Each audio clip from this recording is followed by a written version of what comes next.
Producciones Culturales Soler Media, presenta, el capítulo 3 de la serie Cultura Económica. Hablemos del movimiento obrero en el pensamiento económico. Las indudablemente relevantes teorías económicas derivadas del movimiento obrero, son, primero, el socialismo utópico, y luego, el socialismo científico. Este último, también se ha llamado comunismo. Para comprender los principios teóricos de estas escuelas económicas, hay que hacerlo a través del movimiento obrero. El primer socialismo se llama utópico, porque recuerda las ideas de la literatura utópica, sobre todo las de Moro y Campanella. Su precedente inmediato, puede situarse en Jacques-Pierre Brissot, quien murió decapitado en 1793. Brissot fue el jefe de los Brissotins. Luego girondinos. En 1780, Brissot escribió su obra sobre el derecho a la propiedad. Se suele señalar como el primer representante del socialismo utópico, Ribrois, Claude, conde de Saint-Simon, quien vivió entre 1760 y 1825. Ribrois renunció a su título de nobleza, cuando en 1972, fue nombrado presidente de la Comuna de París. No obstante, desarrolló su doctrina social algo más tarde, en 1817, recogida en su obra, de largo título, La industria, o discusiones políticas, morales y filosóficas, en interés de todos los hombres, dedicados a los trabajos útiles e independientes. A esta obra, le siguió una publicación periódica, denominada El Organizador. Sus escritos más conocidos son, El Sistema Industrial, El Catecismo de los Industriales y el Nuevo Cristianismo, escrito este último, en forma dialogada. Ribrois anduvo fascinado por los empresarios, y creía que su socialismo tecnocrático, debía ser organizado por científicos, por banqueros y por industriales.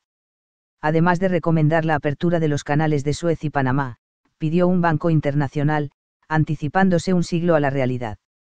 Fue también, el primero, en denunciar la explotación del hombre por el hombre, y el primero, en pronosticar la creciente concentración de capitales e industrias.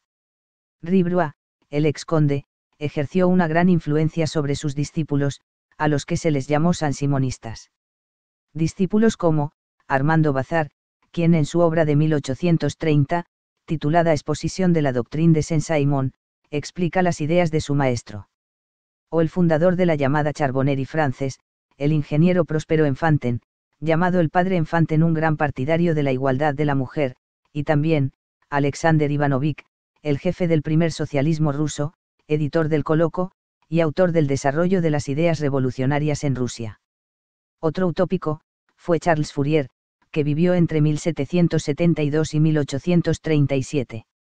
Fourier abomina el comercio, sueña con un mundo solidario, lo que proyecta en sus obras, la teoría de los 4 movimientos, el tratado de la asociación doméstica y agrícola, el nuevo mundo industrial y proletario, y la falsa industria. Igual que Rousseau, Fourier creía en la bondad natural del ser humano, y era partidario de dar libertad a los instintos. Fue el primero en escribir sobre el amor libre. No obstante, sí que aceptaba los avances técnicos. Fourier pensaba que se debían crear cooperativas, tanto para la producción como para el consumo. Las llamó falansterios. Un discípulo de Fourier fue Victor Considerant, quien vivió entre 1808 y 1893. Victor, en su obra de 1836, titulada Doctrine Social, precisó la doctrina del derecho al trabajo, ideada por su maestro. Tuvo que exiliarse a los Estados Unidos, y una vez allí, intentó poner en práctica un falansterio en Texas, sin embargo, no tuvo demasiado éxito.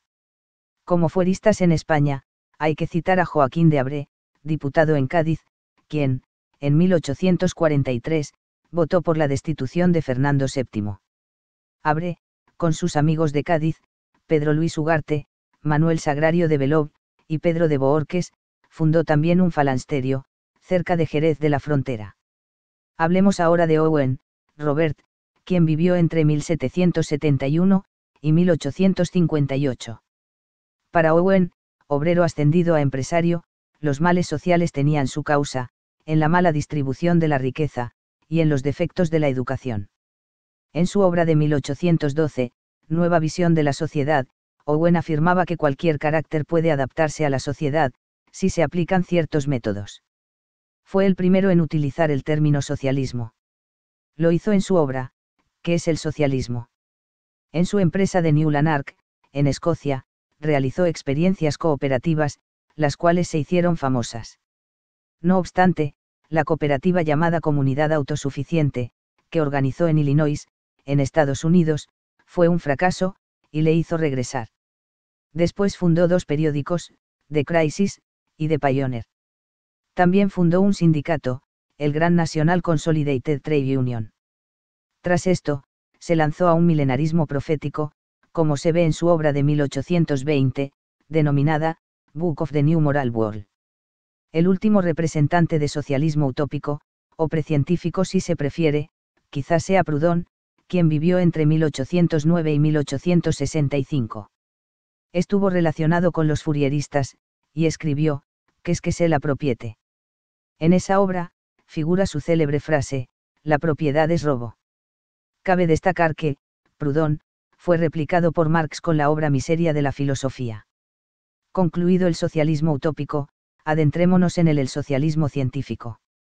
Los fundadores de lo que luego se llamó, unas veces socialismo científico, otras comunismo, y otras, simplemente marxismo, son, Karl Marx, quien vivió entre 1818 y 1883.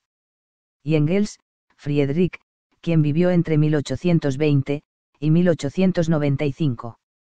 Ambos escribieron obras en colaboración. Estas obras formulan el materialismo dialéctico tan característico del marxismo. Escribieron obras como, La Sagrada Familia, La ideología alemana, Miseria de la filosofía, y el muy relevante Manifiesto comunista, de 1848, que empieza diciendo, un fantasma recorre Europa, el fantasma de los comunistas. El manifiesto, concluía con la frase revolucionaria más famosa, que decía, proletarios de todos los países, uníos. Frase que se convirtió en el santo y seña, del internacionalismo de la clase trabajadora. En solitario, Marx escribió varias obras, Las luchas de clases en Francia, también los manuscritos de Economía y Filosofía, el 18 de Brumario de Luis Bonaparte, La Revolución Española, la crítica de la economía política, y el celebérrimo El Capital. El Capital es una obra larga y densa, y es un verdadero clásico de la economía política. Inspirado por Ricardo, Marx pensó, que lo que añade valor al objeto, es el trabajo. Sobre el trabajo que hay en el objeto, Marx compuso la noción de plusvalía. Se trata de una fracción de riqueza, que hace crecer al capital, y de la que el obrero es expoliado. Cualquier retribución a un factor distinto del trabajo, era una detracción, ya que producía explotación de los trabajadores. Así que, toda mercancía, incorporaría tres componentes, capital constante, refiriéndose a las materias primas y al desgaste de la maquinaria. Un capital variable, refiriéndose al trabajo. Y una plusvalía, que era igual al beneficio de los empresarios. Debido a la tendencia a la modernización de los procesos, el capital constante crecía más rápidamente que el variable. Si el grado de explotación permanecía constante, al reducirse el peso del capital variable, constituido por el trabajo, se reduciría también la plusvalía o beneficio.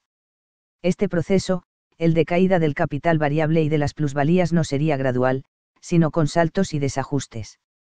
Se llegaría a un punto, en que la crisis no podría ser superada manteniendo el capitalismo, y la reestructuración, implicaría formas más concentradas y colectivas de producción, que solo son posibles en el socialismo.